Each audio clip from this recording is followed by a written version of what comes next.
Hi friends, எல்லாருக்கும் வணக்கம். Welcome to Dharma academy. இன்றைக்கி இந்த வீடியோவில் என்ன பார்க்க போகிறோம் அப்படின்னா 8ஆம் வகுப்புலேருந்து இயல் 4 ஓகேங்களா. இந்த இயல் 4ல் மொத்தமாக 5 லெசன் வந்து கொடுத்துருக்காங்க. கல்வி அழகே அழகு, புத்தியை தீட்டு, பல்துறை கல்வி, ஆன்ற குடிபிறத்தல், வேற்றுமை அப்படிங்கிற 5 லெசன் கொடுத்துருக்காங்க. மொத்தமாக ஒரு 75 கொஷின்ஸ் வந்து பார்க்க போகிறோம். அது மட்டும் இல்லாமல் ஒன்லைனரில் நிறைய கொஷின்ஸ் வந்து பார்க்க போகிறோம். அதெல்லாம் நீங்கள் நோட் பண்ணி வச்சுக்கோங்க ஓகேங்களா.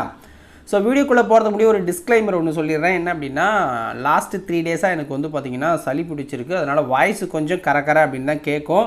ஸோ அட்ஜஸ்ட் பண்ணி இந்த வீடியோவை முழுமையாக பாருங்கள் ஓகேங்களா. ஆல்ரெடி 2 நாள் வீடியோ எதுவும் போடலை, அதனால் இன்றைக்கி தான் ஸ்டார்ட் பண்ணியிருக்கோம். மறக்காமல் வீடியோவுக்கு எல்லாருமே லைக் பண்ணுங்கள்.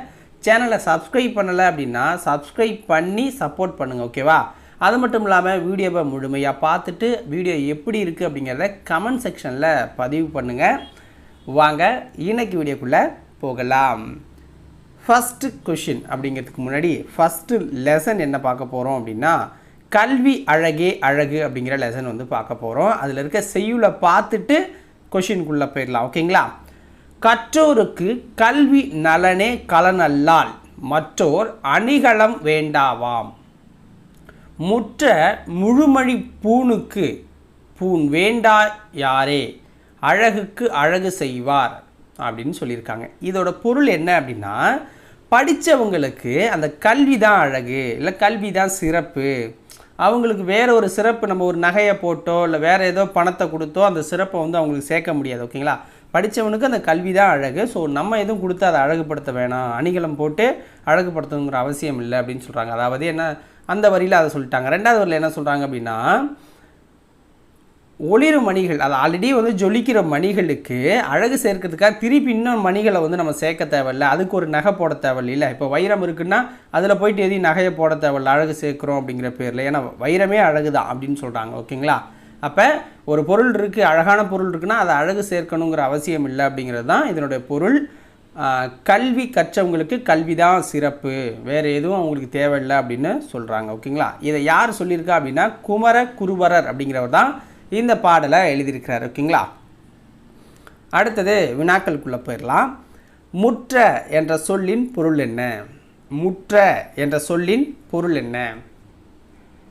ஆன்சர் பாருங்கள். ஒளிர. முற்ற அப்படின்னா ஒளிர அப்படின்னு பொருள். கலன் என்ற சொல்லின் பொருள் என்ன?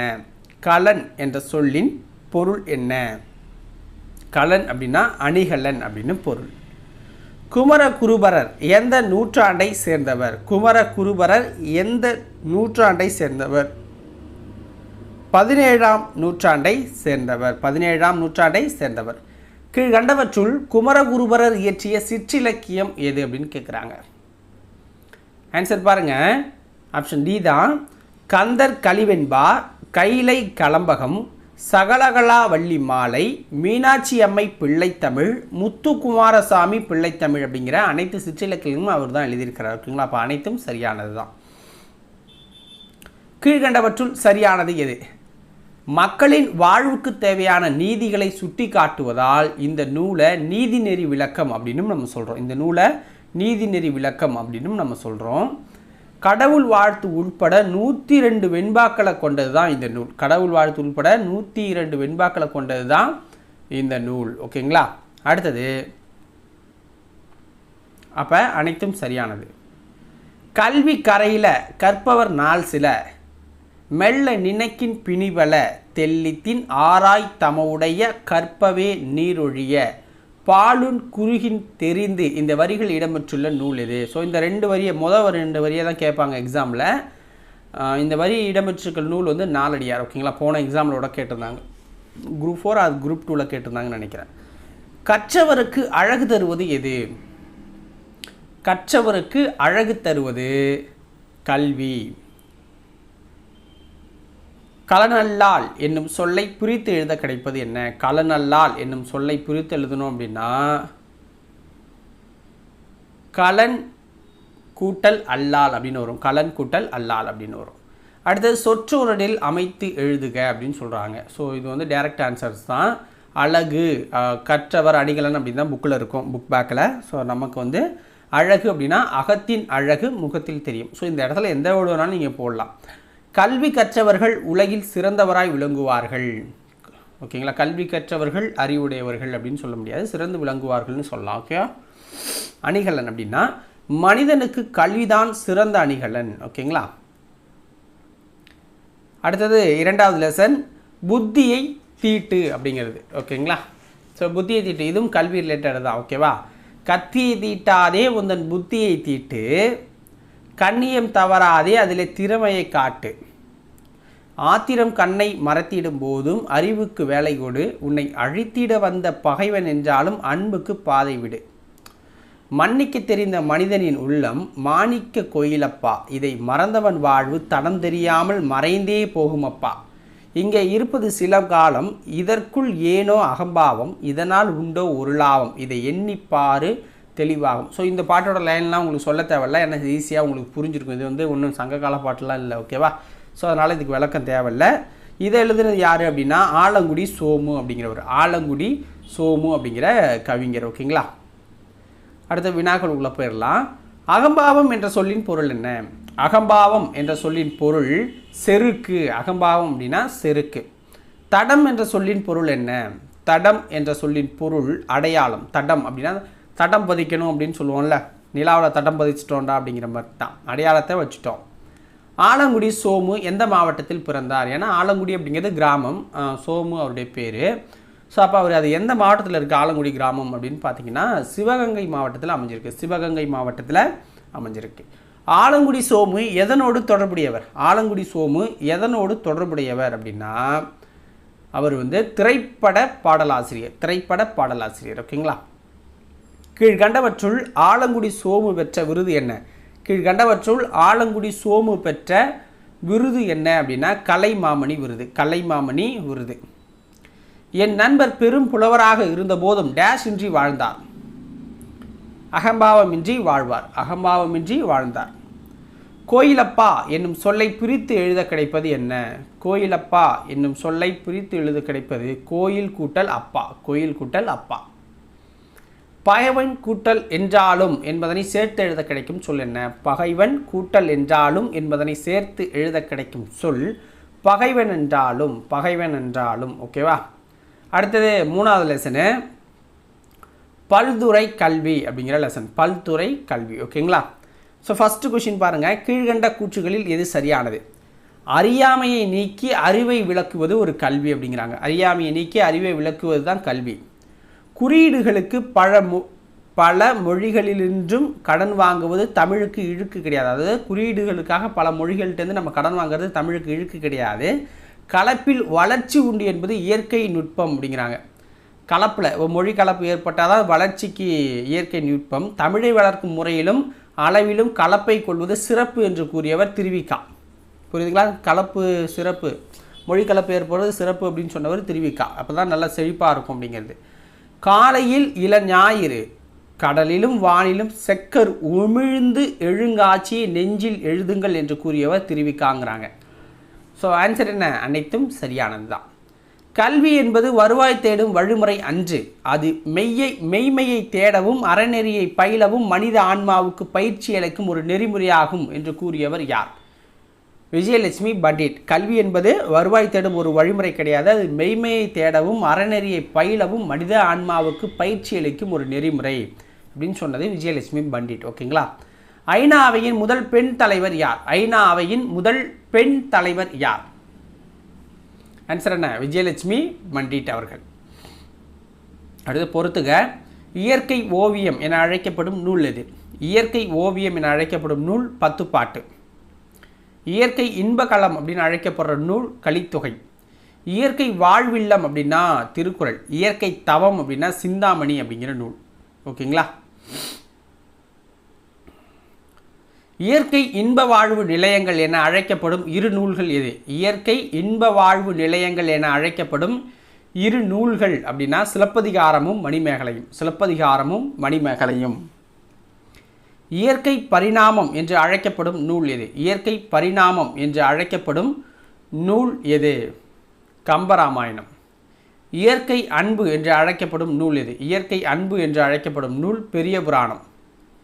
இயற்கை இறையருள் என்று அழைக்கப்படும் நூல் எது? இயற்கை இறையருள் என்று அழைக்கப்படும் நூல் தேவார திருவாசக திருவாய்மொழிகள். தேவார திருவாசக திருவாய்மொழிகள் அப்படிங்கிற நூல்கள் தான்.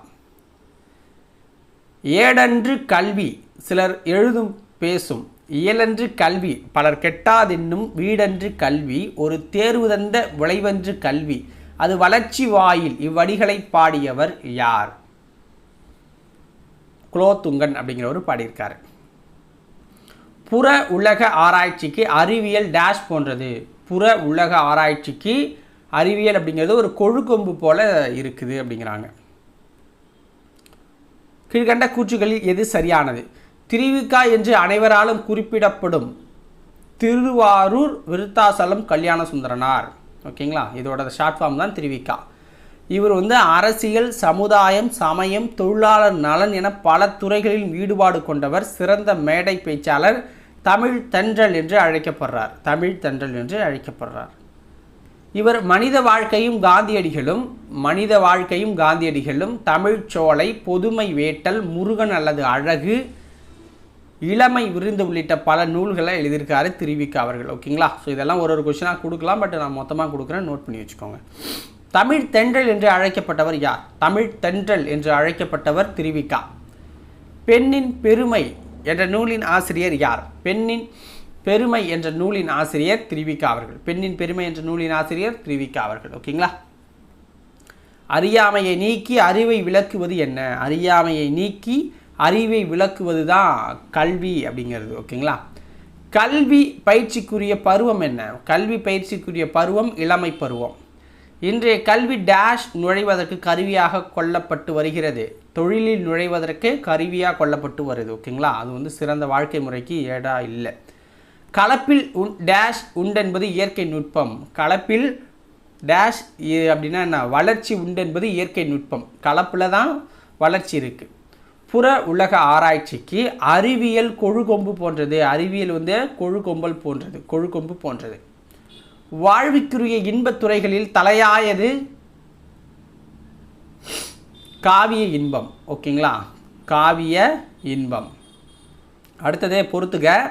இயற்கை ஓவியம் என அழைக்கப்படும் நூல் எது? இயற்கை ஓவியம் அப்படின்னு அழைக்கப்படுறது என்ன? பத்துப்பாட்டு. இயற்கை தவம் அப்படின்னா சிந்தாமணி. இயற்கை பரிணாமம் அப்படின்னா கம்பராமாயணம். இயற்கை அன்பு பெரிய புராணம். ஓகேங்களா. அடுத்தது ஆன்ற குடிபிறத்தல் அப்படிங்கிற 4வது லெசன். ஓகேங்களா, ஸோ இதில் ஒரே கொஷின் தான். கீழ்கண்ட கூற்றுகளில் எது சரியானது? பீச குப்புசாமி அப்படிங்கிறவர் தான் அந்த கல்வி எழுதியிருப்பார். பீச குப்புசாமி சிறுகதை ஆசிரியர்கள் ஒருவர். இவர் தொடக்கப்பள்ளி தலைமை ஆசிரியர்கள் பணியாற்றி ஓய்வு பெற்றவர். ஜெயகாந்தனோடு நெருங்கி பழகி ஜெயகாந்தனோடு பல்லாண்டு என்னும் நூலை எழுதியிருக்கிறார். ஜெயகாந்தனோடு பல்லாண்டு அப்படிங்கிற நூலை எழுதியிருக்கிறார். இவர் எழுதிய ஒரு ஆரம்ப பள்ளி ஆசிரியனின் குறிப்புகள் என்னும் நூலிலிருந்து ஒரு பகுதியை தான் பார்த்தோம். ஓகேங்களா, ஆன்ற குடிப்பிறத்தல் அப்படிங்கிற அந்த லெசனை பார்த்துருப்போம். அப்போ அனைத்து கூற்றும் சரிதான். அடுத்தது வேற்றுமை. ஓகேங்களா, இது 5வது லெசனு. இதோட முடியுது. மொத்தமாக இதில் ஒரு 37 கொஷின்ஸ் பார்த்துருவோம். ஓகே, இல்லை ஷார்ட்டாகவும் பார்த்துடலாம். பெயர் சொல்லின் பொருளை வேறுபடுத்தும் முறையை டேஷ் என்பர். பெயர் சொல்லின் பொருளை வேறுபடுத்தும் முறையை டேஷ் என்பர் அப்படிங்கிறாங்க. ஆன்சர் என்ன? வேற்றுமை அப்படின்னு சொல்லுவாங்க. வேற்றுமை அப்படின்னு சொல்லுவாங்க. பெயர் சொல்லுடன் இணைக்கப்படும் அசைகளை டேஷ் என்பர். பெயர் சொல்லுடன் இணைக்கப்படும் அசைகளை வேற்றுமை உருபுகள் அப்படின்னு சொல்லுவோம். வேற்றுமை உருபுகள்னு சொல்லுவோம். ஐ, ஆல், கு, இன்னு, அது. ஓகேங்களா, ஐ, ஆல், கு, இன்னு, அது. ஓகேவா. கீழ்கண்டவற்றுள் சரியானது எது? சில இடங்களில் உருபுகளுக்கு பதிலாக முழு சொற்களை வேற்றுமை உருபாக வருவதும் உண்டு. அவற்றை சொல்லுருபுகள் என்பர். சில இடங்களில் உருபுக்கு பதிலாக முழு சொற்களை வேற்றுமை உருபா வருவதும் உண்டு. அவற்றை சொல்லுருபுகள் அப்படின்னு சொல்லுவாங்க. ஓகேங்களா. அடுத்தது, ஓவியர் தூரிகையால் ஓவியம் தீட்டினார். இதில் ஆள் என்பது வேற்றுமை உருபாக வந்திருக்கு. ஓகேங்களா. ஓவியர் தூரிகை கொண்டு ஓவியம் தீட்டினார். இதில் கொண்டு என்பது சொல்லுருபா வந்திருக்கு. புரியுதுங்களா. அப்போ அனைத்தும் சரி. வேற்றுமை எத்தனை வகைப்படும்? வேற்றுமை 8 வகைப்படும். வேற்றுமை 8 வகைப்படும். ஓகேங்களா. முதல் வேற்றுமை, 2ஆம் வேற்றுமை, 3, 4, 5ன்னு 8 வகைப்படும் வச்சுக்கோங்க. கீழ்கண்ட எந்த வேற்றுமைக்கு உருபுகள் இல்லை? கீழ்கண்ட எந்த வேற்றுமைக்கு உருபுகள் இல்லை? இப்போ உருபுகள்னு நம்ம என்ன பார்த்தோம்? ஐ, ஆல், கு, இன்னு, அது அப்படின்னு பார்த்துருப்போம். அதில் அதேமாதிரி உருபுகள் இல்லாதது எது அப்படின்னு பார்த்தீங்கன்னா முதல் வேற்றுமையும் எட்டாம் வேற்றுமையும். ஓகேங்களா? முதல் வேற்றுமையும் எட்டாம் வேற்றுமையும். வேற்றுமை உருபுகள் இடம்பெற்றுள்ள தொடர்களை டேஷ் என்பர். வேற்றுமை உருபுகள் இடம்பெற்றுள்ள தொடர்களை டேஷ் என்பர். வேற்றுமை தொடர்கள் அப்படின்னு சொல்லுவாங்க. வேற்றுமை தொடர்கள் அப்படின்னு சொல்லுவாங்க. வேற்றுமை உருபுகள் இடம்பெற வேண்டிய இடத்தில் அது இடம்பெறாமல் மறைந்திருந்து பொருள் தந்தால் அதனை வேற்றுமை தொகை அப்படின்னு சொல்லுவாங்க. வேற்றுமை உருபுகள் இடம்பெற வேண்டிய இடத்தில் அது இடம்பெறாமல் மறைந்திருந்து பொருள் தந்தால் அதனை வேற்றுமை தொகை அப்படின்னு சொல்லுவாங்க. பாவை வந்தால் என்பது என்ன? பாவை வந்தால் அப்படின்னா அது வந்து முதல் வேற்றுமையில் வரும். பாவை வந்தால் அப்படிங்கிறதுல முதல் வேற்றுமை வரும். ஓகேங்களா?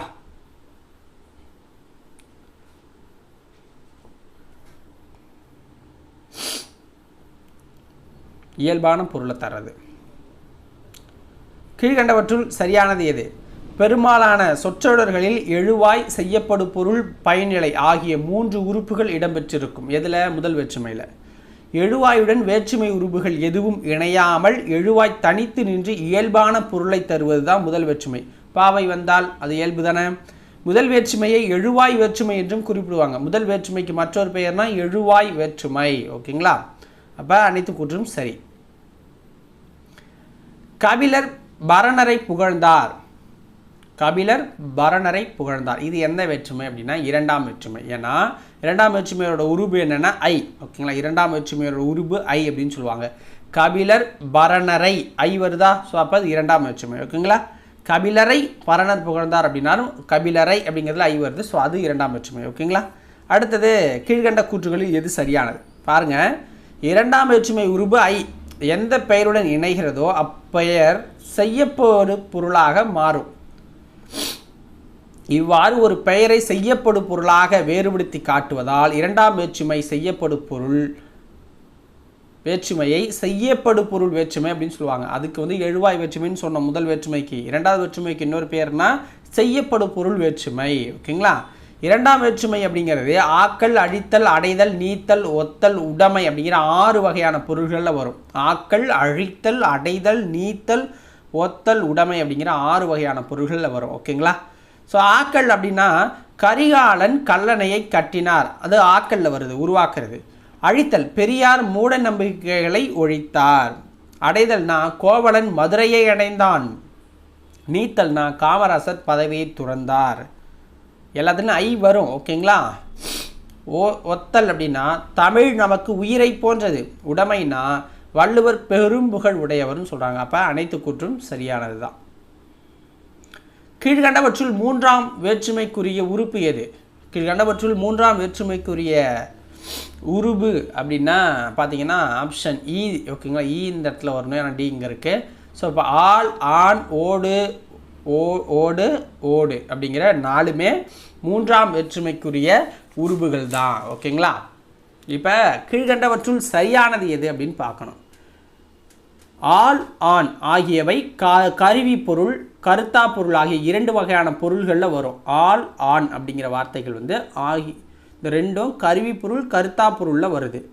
கருவி பொருள்னா முதற்கருவி, துணைக்கருவி என 2 வகைப்படும். கருவி பொருள் வந்து இதில் 2 வகைப்படும். ஓகேங்களா? கருவியே செய்யப்படும் பொருளாக மாறுவது தான் முதற்கருவி. மரத்தால் சிலை செய்தான். புரியுங்களா? கருவியே செய்யப்படும் பொருளாக மாறுவது முதற்கருவி. ஒன்றை செய்வதற்கு துணையாக இருப்பது துணைக்கருவிம்பாங்க. உளியால் சிலை செய்தான், மரத்தால் சிலை செய்தான் அப்படிங்கிறது வேற, உளியால் சிலை செய்தான்ங்கிறது வேற. அப்போ அனைத்தும் சரியானது. ஓகேங்களா? கீழ்கண்டவற்றுள் சரியானது எது? கருத்தா பொருள் இருக்குல்ல, கருவி பேரை பார்த்துட்டோம். கருத்தா பொருள் வந்து ஏவுதல் கருத்தா, இயற்றுதல் கருத்தா என 2 வகைப்படும். ஓகேங்களா? பிறரை செய்ய வைப்பது ஏவுதல் கருத்தா, ஏவுதல். தானே செய்வது இயற்றுதல் அப்படிம்பாங்க. கரிகாலனால் கல்லணை கட்டப்பட்டது அப்படிங்கிறது ஏவுதல். சேக்கிழாரால் பெரிய புராணம் இயற்றப்பட்டதுங்கிறது இயற்றுதல். ஓகேங்களா? அப்போ அனைத்தும் சரி. கீழ்கண்டவற்றில் சரியானது எது? ஆண் என்னும் உறுப்பு பெரும்பாலும் செய்யுள் வழக்கில் இடம்பெறும். எடுத்துக்காட்டு பாருங்க. புறந்தூய்மை நீரான் அமையும். ஆண் என்ற உறுப்பு பெரும்பாலும் செய்யுள் வழக்கில் தான் இருக்குங்கிறாங்க. புறந்தூய்மை, நீரான், ஆண் வருதா?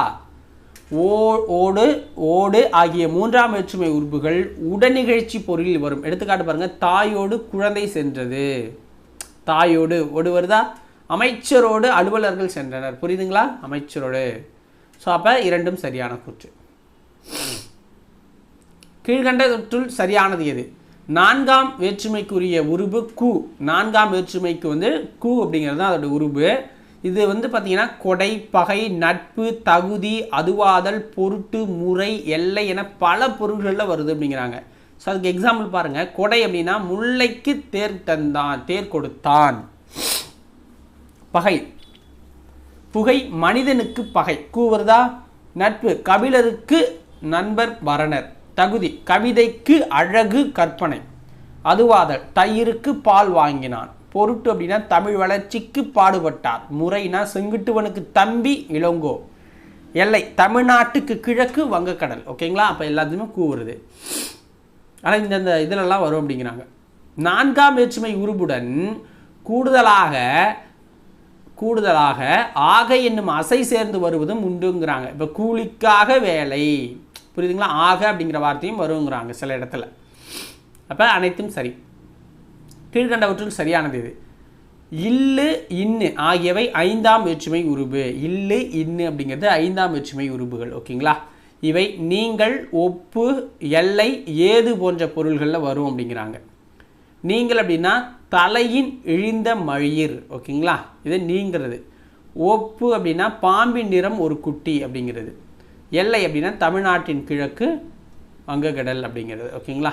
இதில் எல்லாத்தையுமே இன்னு, தமிழ்நாட்டின், புரியுதுங்களா? ஏது, ஸ்லேடை பாடுவதில் வல்லவர் காலமேகம் அப்படின்னு சொல்கிறாங்க. அப்போ அனைத்து கூற்றும் சரியானது தான். ராமனது வில் என்பது டேஷ் வேற்றுமை.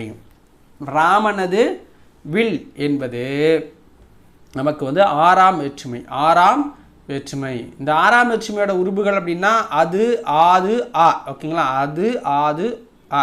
ராமனது வருதாங்களா? ஸோ அந்த இது வருதா? அதுதான். ஸோ அப்போ சரியானது எது? கீழ்கண்ட கூற்றுகளில் பாருங்கள். அது, ஆது, ஆ ஆகியவை ஆறாம் வேற்றுமை உறுப்புகள். இவ்வேற்றுமை உரிமை பொருள்களில் வருதுங்கிறாங்க. உரிமை பொருளை கிழமை பொருள் என்றும் அழைப்பாங்க. உரிமை பொருள்களை கிழமை பொருள் அப்படின்னு அழைப்பாங்க. ஓகேங்களா? ராமனது வில், நண்பனது கை. ஓகேங்களா? ஆது, ஆ ஆகிய உறுப்புகள் இக்காலத்தில் பயன்படுத்துறது நம்ம கிடையாது அப்படிங்கிறாங்க. அப்போ அனைத்தும் சரி. எங்கள் ஊரின் கண் மழை பெய்தது என்பது என்ன வேற்றுமை? எங்கள் ஊரின் கண் மழை பெய்தது அப்படின்னு சொல்கிறது தான் ஏழாம் வேற்றுமை. ஏழாம் வேற்றுமை. இதுக்குரிய உருபு அப்படின்னா உங்களுக்கு என்ன சொல்கிறாங்கன்னா கண், மேல், கீழ், கால், இல், இடம் போன்ற உருபுகள் இருக்குங்கிறாங்க. ஓகேங்களா? ஸோ கீழ்கண்ட கூற்றுகளை பாருங்கள். ஏழாம் வேற்றுமைக்குரிய உருபு கண், மேல், கீழ், கால், இல், இடம் போன்ற உறுப்புகள் இருக்குது. இல் என்னும் உறுப்பு ஐந்தாம் வேற்றுமையிலும் ஏழாம் வேற்றுமையிலும் உண்டு. அந்த இல் அப்படிங்கிற உறுப்பு ஐந்தாவதுலேயும் இருக்குது, ஏழாவதுலேயும் இருக்குது.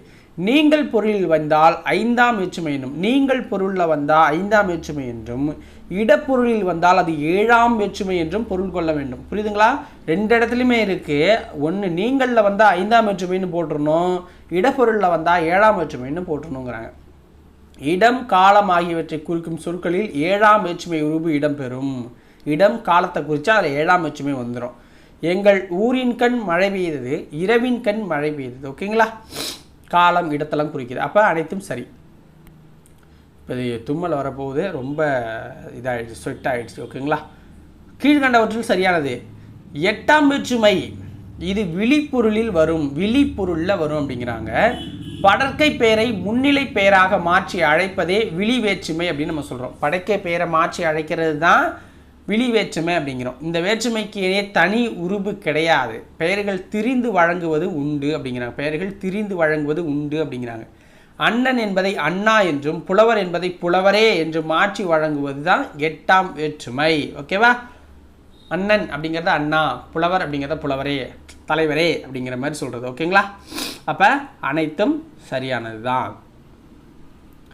அடுத்தது வேற்றுமை உருவுகளில் ஒரு டேபிள் கொடுத்துருந்தாங்க. அந்த டேபிளை நான் டேரெக்டாக உங்களுக்கு கொடுத்துட்டேன். முதல், இரண்டாம், மூன்றாம், நான்காம், ஐந்தாம், ஆறாம், ஏழாம், எட்டாம். ஓகேங்களா? ஸோ முதல் வேற்றுமைக்கு எழுவாய் வேற்றுமை, எட்டாம் வேற்றுமைக்கு விழி வேற்றுமைன்னு கொடுத்துருக்காங்க. இந்த ரெண்டுக்கு அடைமொழிலாம் நான் வந்து பார்த்து சொல்லியிருந்தேன் ஆல்ரெடி, அதை நோட் பண்ணிக்கோங்க. ஓகேங்களா?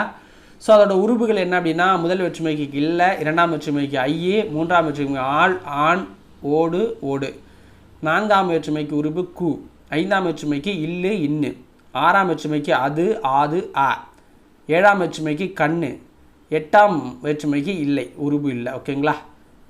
ஸோ ஆனவன், ஆவான், ஆகின்றவன் சொல்லுருபு அப்படின்னா ஆனவன், ஆவான், ஆகின்றவன் வரும். இரண்டாம் வேற்றுமைக்கு சொல்லுருபு கிடையாது. மூன்றாம் வேற்றுமைக்கு சொல்லுருபு அப்படின்னா கொண்டு, வைத்து, உடன், கூட அப்படின்னு வரும்னு சொல்கிறாங்க. நான்காம் வேற்றுமைக்கு சொல்லுருபுன்னா ஆக, பொருட்டு, நிமித்தம் அப்படிங்கிறது. ஐந்தாம் வேற்றுமைக்கு சொல்லுருபு அப்படின்னா இலிருந்து, நின்று, காட்டிலும், பார்க்கிலும் அப்படின்னு வருது. ஆறாம் வேற்றுமைக்கு உடைய அப்படின்னு வருது. ஏழாம் வேற்றுமைக்கு இல்லை, எட்டாம் வேற்றுமைக்கும் இல்லை. முதல் வேற்றுமைக்கு பொருள் என்ன அப்படின்னா பயனிலை ஏற்றல்.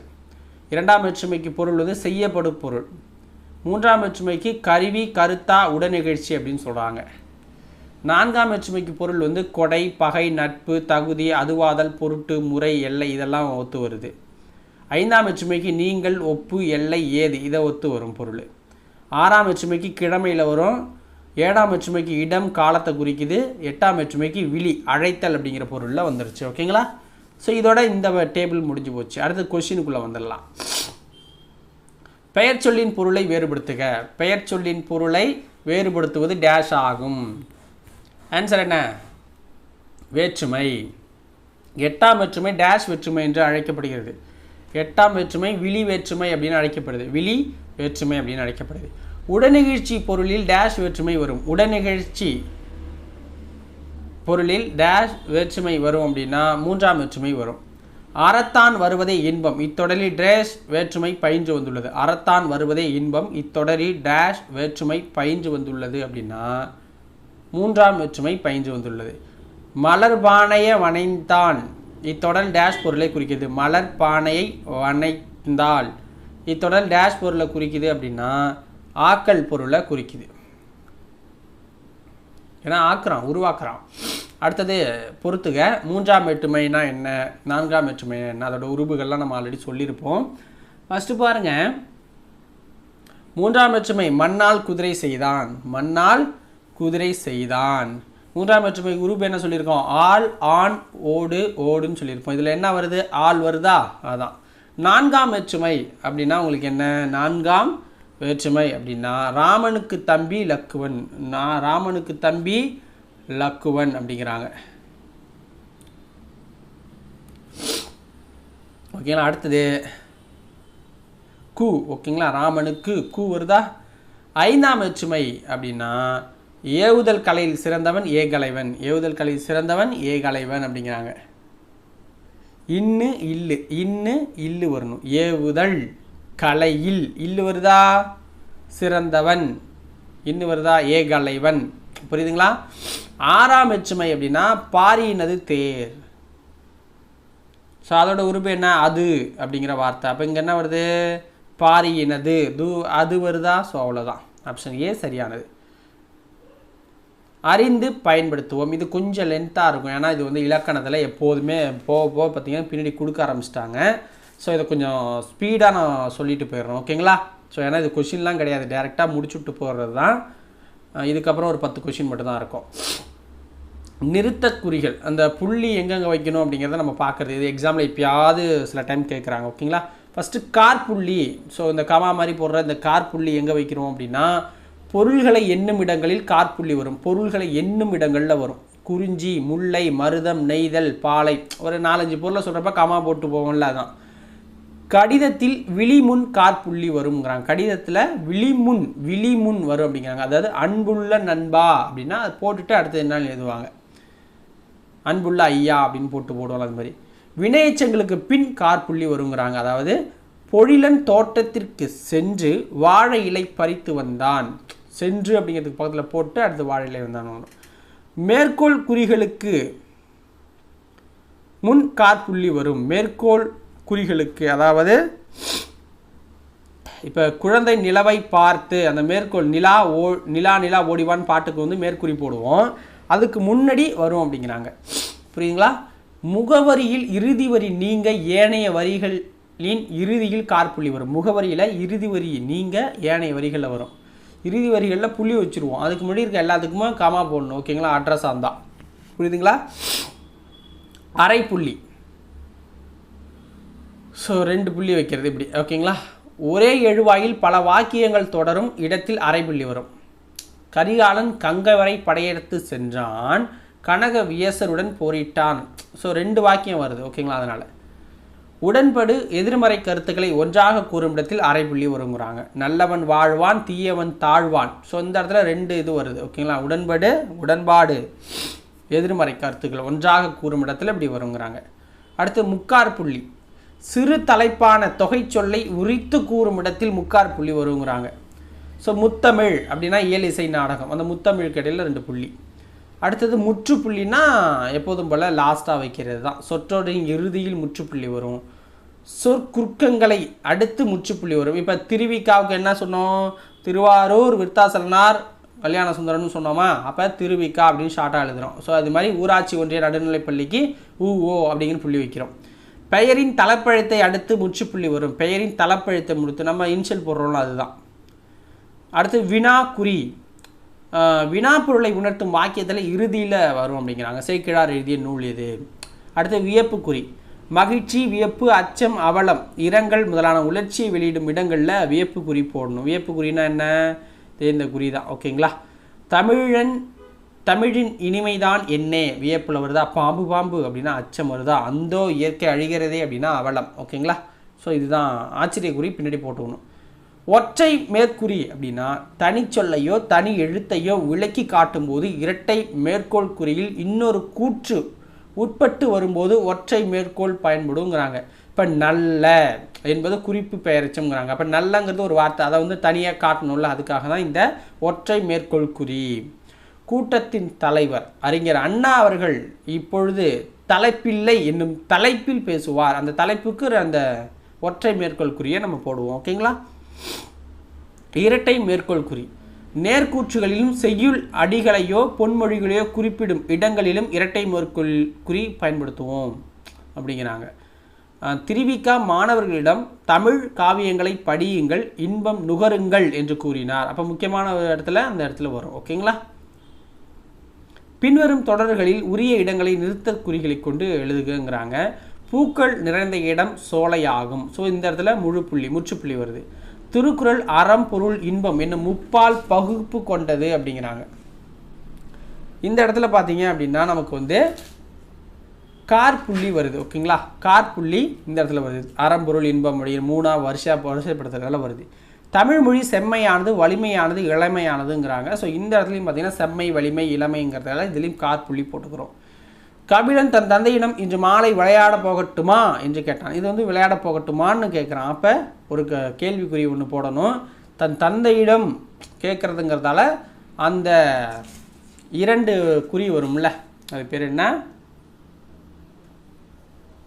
இரட்டை மேற்கோள் குறியை போட்டுக்கிறோம். ஓகேங்களா? திருவிக்கா எழுதிய பெண்ணின் பெருமை என்னும் நூல் புகழ்பெற்றது. இங்கே பெண்ணின் பெருமை அப்படிங்கிறத நம்ம டீனோட்டிஃபை பண்ணுறோம். அதனால் என்ன பண்ணுறோம்னா ஒற்றை மேற்கூறியை அதுக்கு கொடுக்குறோம். ஒற்றை மேற்கோள் குறியை அதில் இந்த இடத்துல கொடுக்குறோம். அடுத்தது திரைப்பட பாடலாசிரியர் சோமுவின் ஊர் என்ன அப்படின்னா ஆலங்குடி. ஓகேங்களா? ஆலங்குடி சோமு அப்படின்னு சொல்லுவோம். கேடில் விழிச்செல்வம் கல்வி. குமர குருபர எழுதிய நூல்களுள் ஒன்று நீதி நெறி விளக்கம். கலன் என்னும் சொல்லின் பொருள் அணிகலன குறிக்குது. ஏட்டுக்கல்வியுடன் இயற்கை கல்வியும் பயில வேண்டும். திருவிக்கா எழுதிய நூல்களுள் ஒன்று அப்படின்னா உரிமை வேட்கை. தமிழ் தென்றல் திருவிக்கா. அடுத்தது பொறுத்துக. நிறுத்தற்குறி அப்படின்னா பஞ்சுவேஷன். மொழிபெயர்ப்புனா டிரான்ஸ்லேஷன். அணிகலன்னா ஆரன்மெண்ட். விழிப்புணர்வுனா அவேர்னஸ். திறமைனா டேலண்ட். சீர்திருத்தம்னா ரிஃபார்ம். ஸோ அப்போ ஆப்ஷன் டி சரியானது. ஓகேங்களா? இதோட 5வது லெசன் முடிஞ்சு. ஸோ கோல்டாக இருக்கிறதால வாய்ஸ் இதாக இருக்கும். ஸோ இருந்தாலும் இவ்வளோ நேரம் அட்ஜஸ்ட் பண்ணி கேட்ட எல்லாருக்குமே வாழ்த்துக்கள், நன்றி. நாளைக்கு வேறு ஒரு வீடியோ பதிவை சந்திக்கிறேன். உடம்பு நல்லா இருந்துச்சு அப்படின்னா, இல்லைனா நாளைக்கும் வீடியோ வர்றது சந்தேகம் தான். ஏன்னா ஏற்கனவே 2 நாள் கேப் விட்டோம் அப்படின்னா இன்றைக்கி மெனக்கட்டு நம்ம வீடியோ கொடுக்குறோம். அதுக்கு ஏற்ற மாதிரி உங்களுடைய சப்போர்ட்ஸை கொடுங்க மக்களே. நாளைக்கு அடுத்த ஏழோட நான் உங்களை மீட் பண்ணுறேன். நன்றி, வணக்கம்.